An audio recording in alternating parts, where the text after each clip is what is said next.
everybody. Happy Thoughtful Thursday, everyone. I appreciate you coming on. I am super excited about coming on tonight with our guest, a friend of mine, who we have known each other for, I think, over 10 years now. I'm going to wait for her to come on. I'm excited for the conversation that's coming. There we go. Hi. Hey, how are you? I know I'm going to get this live thing very How's it very going? quickly and soon. How are you doing? I'm so excited to have you on. Nah, it's all good. So I'm excited to Thank have you for on having tonight. me. Absolutely. Salewa Adenikinju, who is an amazing woman, and I'll let her talk a little bit about herself, but she's an interventional radiologist. And last time that we spoke, we were actually doing Jill Tracy's Hot 105 Hot Talk, right? That's right. And we had such an amazing time doing that show along with my husband, where we talked about community health and some of the things that were some of the trends in healthcare.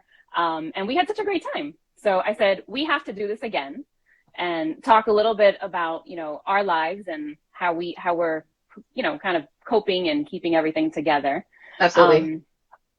So I worked in the same organization as Salewa years back. I was the director of nursing in the emergency department, where Salewa did some or most of her medical training, and I'll let her get into that. So I had the pleasure of meeting her there, and we have been friends since.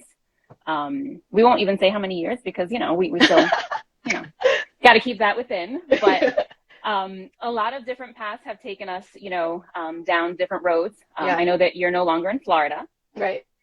So tell us a little bit about what you are passionate about these days. Oh, wow. I'm passionate about medicine. I'm passionate about conversations that matter. I'm passionate about, honestly, how people are doing. Because I think, especially during the pandemic, all that kind of shook a lot of people to our core. So really passionate about people living out their purposes. There are a lot of us out there that are doing things for money or not that maybe we're just not called for. So people that are actually living in their passion and their journey through that. That's actually my passion now, and educating people really about their bodies because it matters. I love everything you just said. And now as an executive coach, and we talked about this, one of the things we talk about is purpose. And I think these are the decades that really solidify our purpose, finding out what our purpose is, one, and living in our purpose, living Absolutely. our best decades, right? And we talked a little bit about it. I follow you, and I love seeing some of the things that you're doing. So talk to us a little bit about how you're living your purpose these days. Wow. Okay. So I think it probably sparked with a book called The Purpose Driven Life. I read it actually when I was in high school, but I reread it this year. And if you haven't read the book, it really is phenomenal. And it kind of takes you on this journey of identifying what you think your purpose is. And at the very end, you basically write out a life statement. You write out a long version and you write down a short version. So that's kind of what took me to this point. And my short version basically says that I want to bring people to a place of transformation where they're living what they're exactly called to do through conversations and through medicine, because both of those things matter. Applause. I love that. Shout out emojis well in the chat. said. I mean, communication, relationships, and what we do, it's not just, the clinical side of medicine, absolutely, but it really is that, communication, that relationship that takes you from, here as a clinician to really living your purpose and your passion as a clinician, right? Yeah. Because we get into healthcare, and I say we because we both share that passion.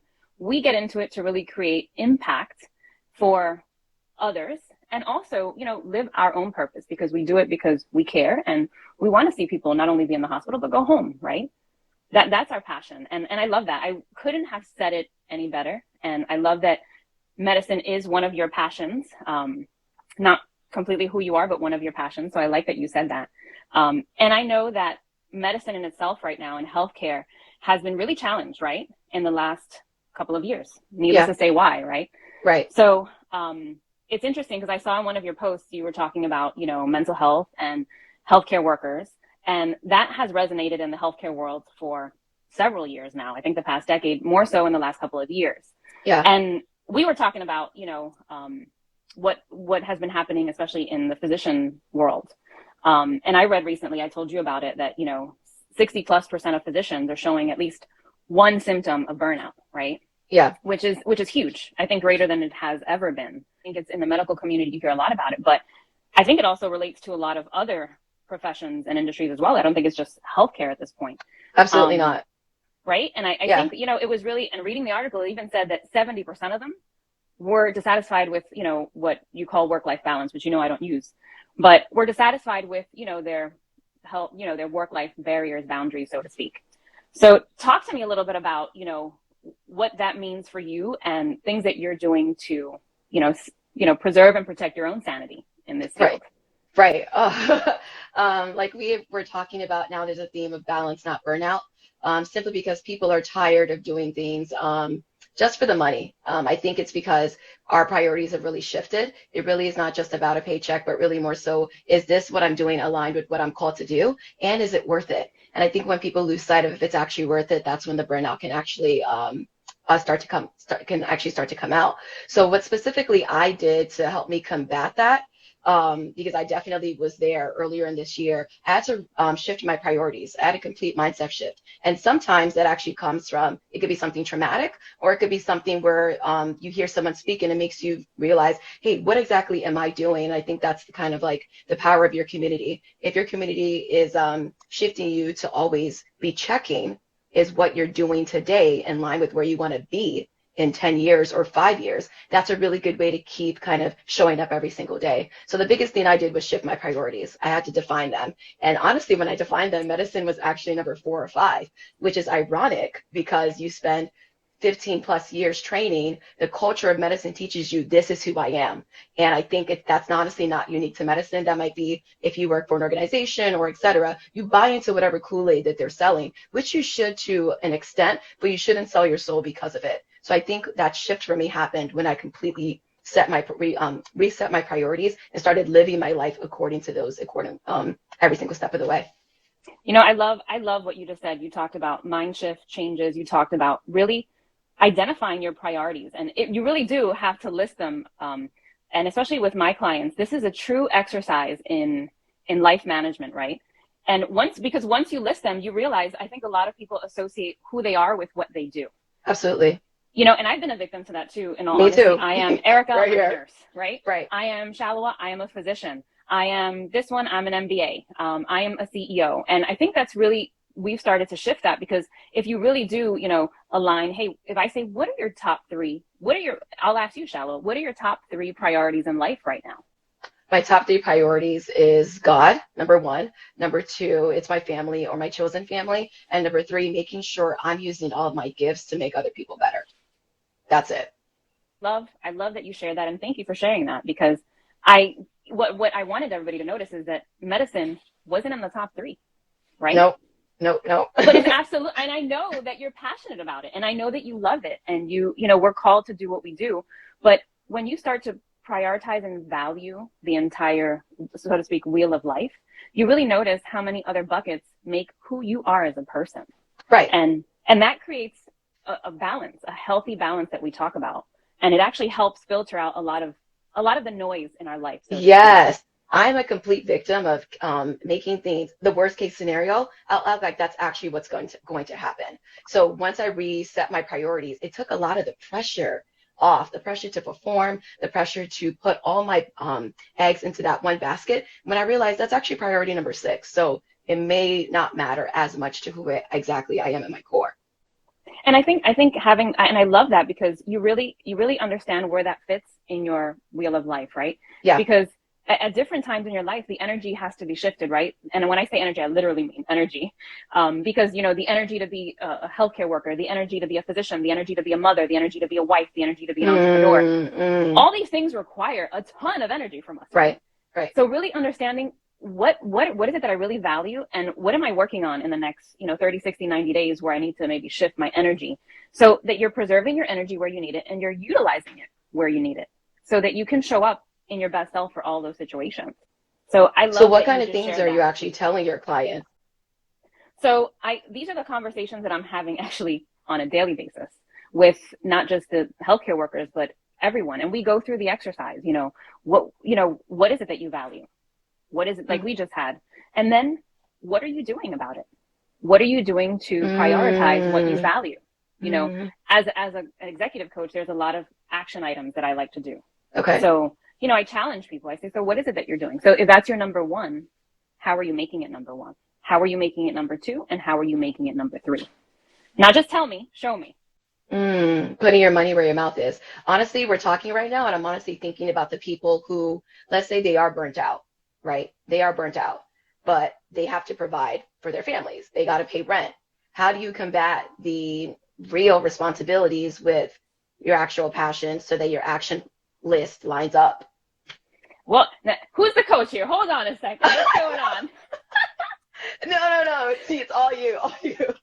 I'm loving this. No, these are the right questions, and these are the questions I actually, they each have a section because you have to work on each one, pretty much in a different bucket.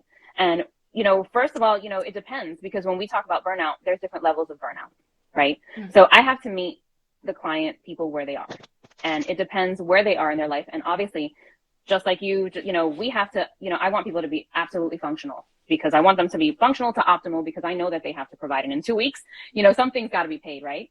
Right. So, and those are the actual conversations we have in actionable steps is, well, what do we work on first? What do we work on second, to make sure that, you can show up in one realm a little bit more positive.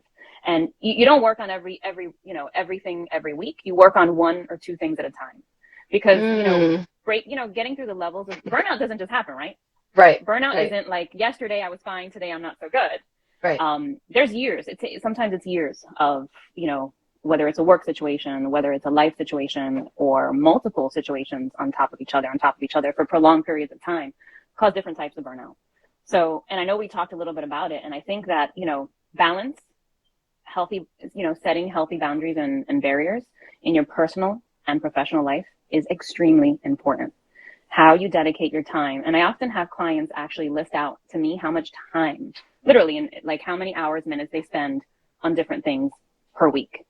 And if you do that, you will see where your priorities are lying, because you can tell me what your priorities are. But when I look at your timeline through the week, I can show you what your priorities actually are.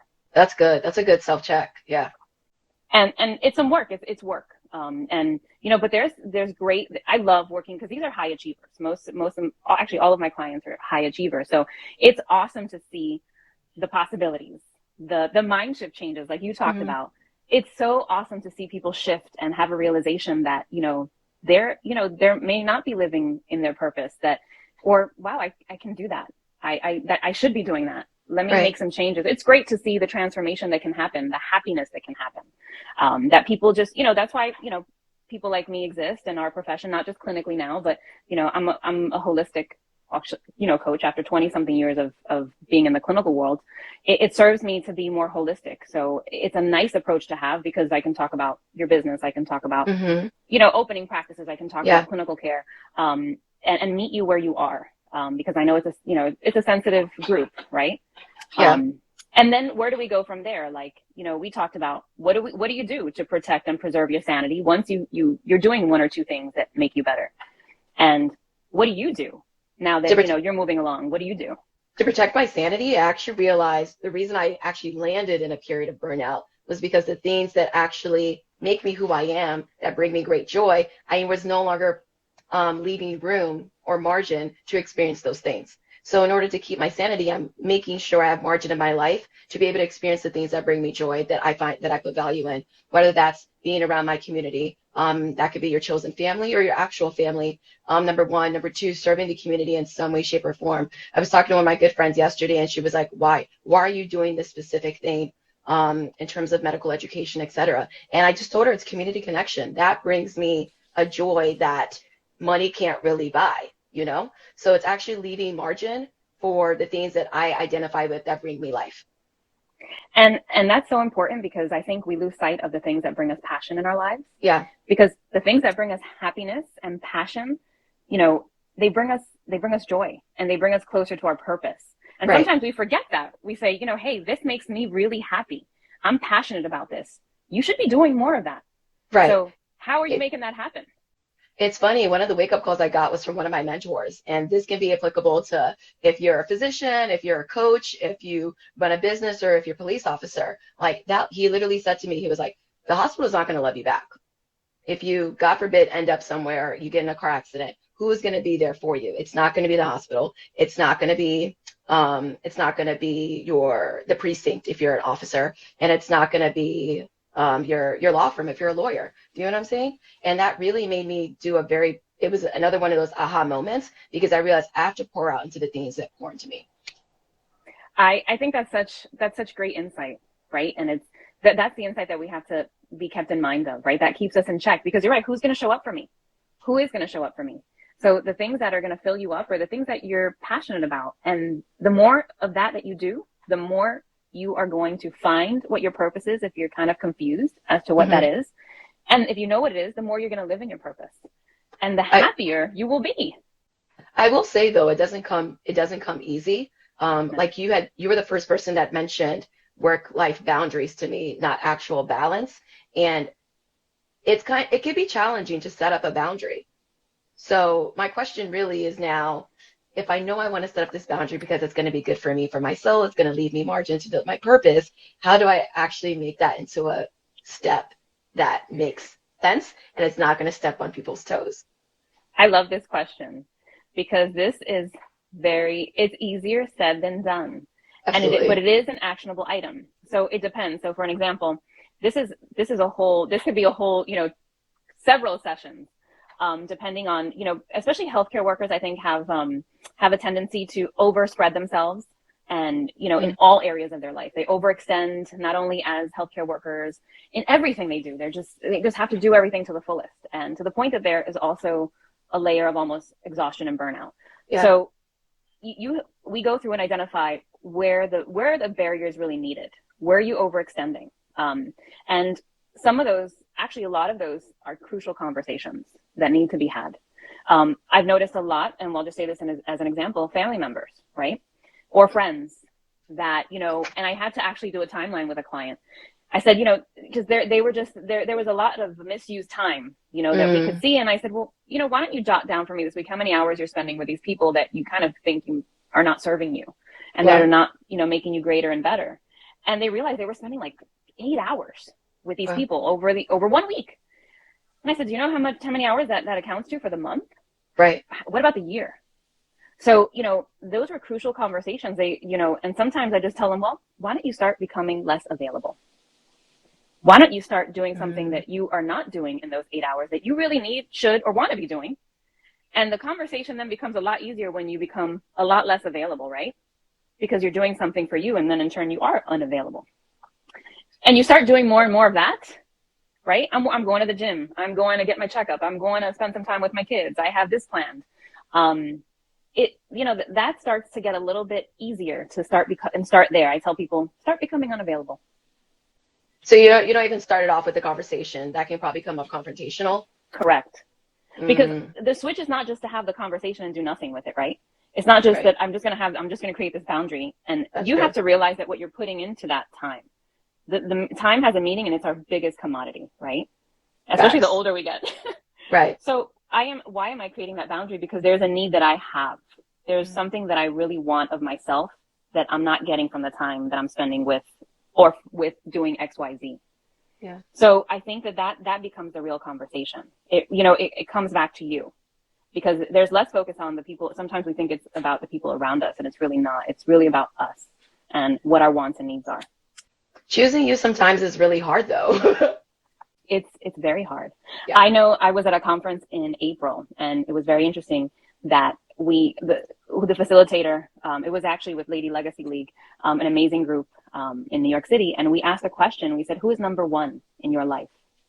You would be surprised if I tell you how many women said it was me. One woman even said, I didn't think me was an option. So and this is April. Okay, this is not, 5 years ago. Right. This is where I have to meet where you are, because, you've done a lot of work, Salewa, and I've done a lot of work in the last 5 years, developing myself, and really, I tell my clients, I've done everything that you have done and probably more. Because it takes a skill set, it takes learning, experience, just like anything else, to be able to, you have to live and breathe it in order for me to talk about it with you. Absolutely. Right. So I have been through nothing that they have, but the thought is still there that they can't even put themselves first. And I say, if you don't put yourself first, you have because let's say, you get COVID and you get sick. What happens around you? The world keeps moving. Right? But you can't do anything really. Like you feel it's so frustrating because you feel like you can't do anything. So Yeah. imagine if you don't take care of yourself, if you don't, let's say you don't take your car into the shop for 5 years, what Mm-hmm. happens? It's going to break You down. know, the cost is a lot greater than it would have been 5 years ago, right? If you had maintained it year after year. Yeah. So I tell clients it's no different with us. I said we do have to maintain ourselves so that we show up for us, for our family, for our friends, for our jobs, and we're engaged and we can be present.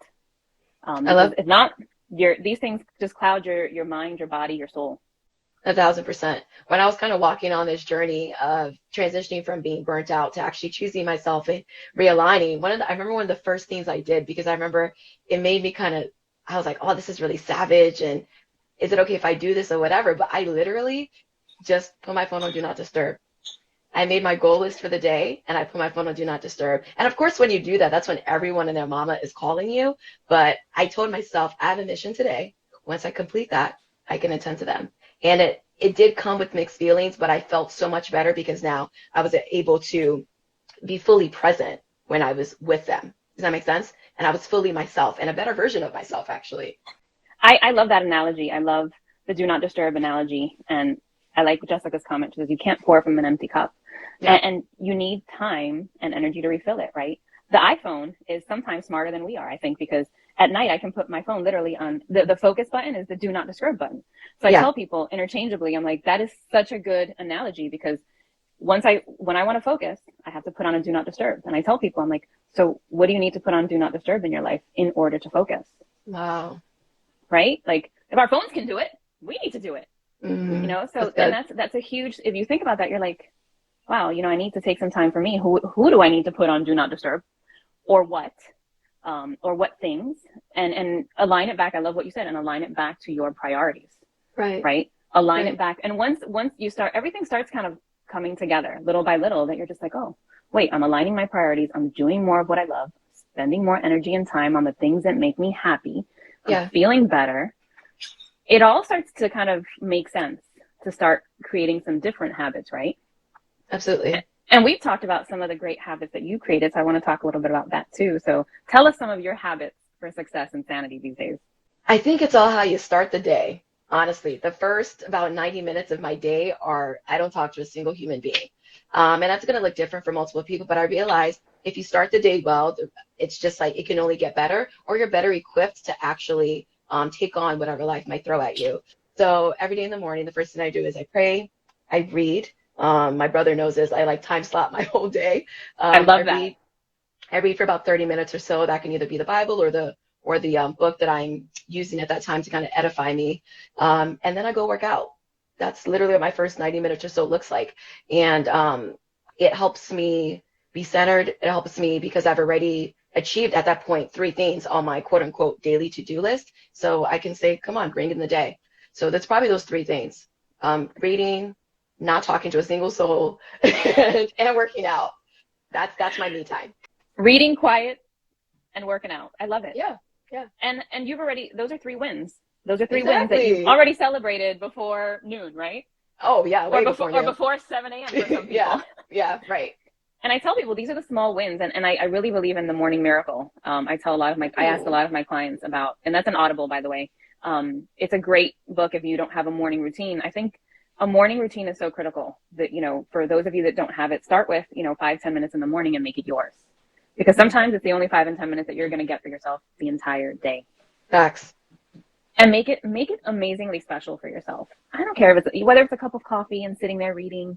I love morning meditation. I just absolutely love it, just to kind of focus my day. And I agree, it gets you ready because you're already on a higher level of energy, because the day is probably only going to take away energy from you, in all honesty, as the day go along. So how are we filling up our cup, as somebody said? How are we filling it up?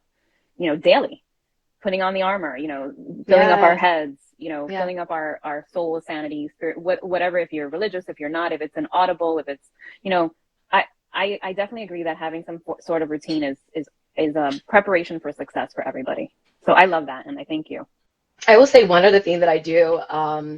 I used to journal a lot. And that really helped kind of shift my mind space. And one specific journal I had, the very first line every single day is, as today I'm grateful for blank.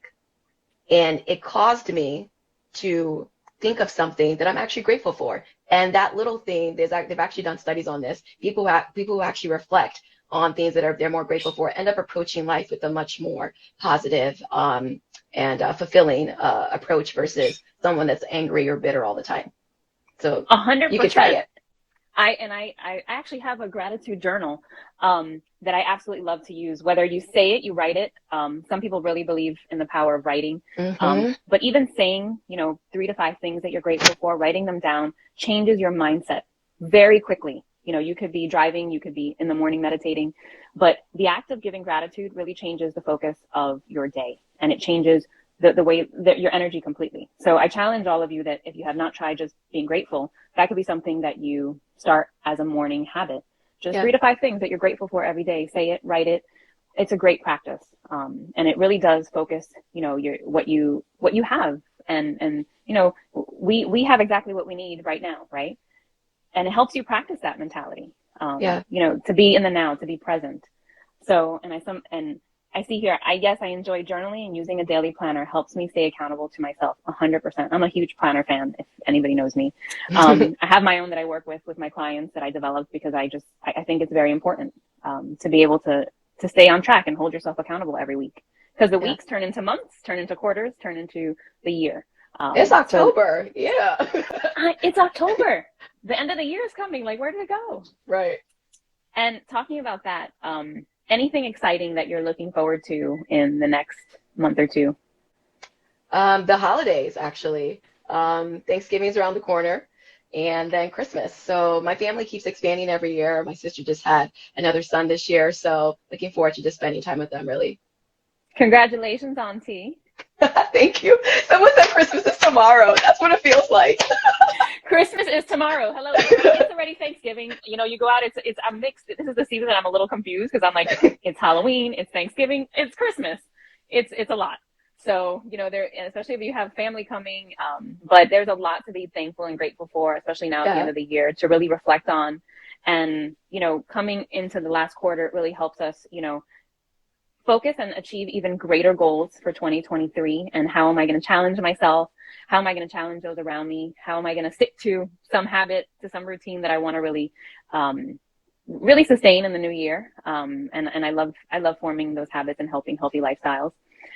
So that's exciting, and I'm happy for you. Any other pearls that you want to leave us with for tonight? I think probably the biggest takeaway would be really sit down if you haven't recently and just write down your priorities. Just choose 5 things or even 3. Make it no pressure. You're not there to perform. And then once you write those down, ask yourself, is what I'm doing in my life right now, is it according to these priorities? And once you kind of answer that, it'll make the decisions you have to make in the coming month, quarter, etc., so much easier and guide you hopefully to your purpose and have a fulfilling life. I love that. You have no idea how much clarity that exercise brings. So I agree with Salewa that listing your priorities and really trying to, achieve spending time doing them. I would also challenge you to write down what you're actually spending time on and see if they correlate, right? A challenge on top of a challenge. That's like, I feel like that's going to expose so much. It's like the screen time. It's like, oh, you're on your phone for 6 hours this week. How? But you said you didn't have time for that, 30-minute, whatever you wanted to do. So I would put that as a personal challenge to anybody that wants to just take that on as a side project for a week and really look at themselves and say, okay, I can make some more time for, or look at something you're making more time for. That's an awesome way to kind of reveal certain things as well. Absolutely. And hopefully as we're trying to battle burnout and find a balance and set boundaries, I think that would be very revelatory if you dare actually do the exercise. I think I actually might. I think it would be a lot of fun, actually. So for anybody that wants to do that, go ahead. And also, if anybody wants to reach out to you, talk a little bit about some of the things that you're doing and how can people reach you? You can reach me on all social media platforms, TikTok, YouTube, and Instagram. I am your chocolate doc for all your needs. I'm happy to chat anytime. And I love the post on healthcare awareness and especially, some of the did you know? So I love the informative reels and posts that you do. So I appreciate that. And thank you for continuing to provide community health service. No problem. So thank you for that. Thank you for being on tonight. Obviously, if you want to chat with me some more, you can always DM me, find me on my website. But I talk to all my clients one-to-one before we work together. So happy to always connect. But I'm grateful for you, and I'm loving how you are doing a lot of the things that you're doing with purpose. And I'm so excited that we had the conversation. Thank you for everybody that joined and gave us some of their time this evening. I wish you all an amazing evening, however you're spending it, and a great, awesome coming weekend. Thanks so much for having me. Always learn so much talking to you, Erika. Have a good night. Absolutely. Thank you, Salewa. Good night. Chocolate dog checking in today. How we feeling? Please ask me anything. 3, 2, 1, go.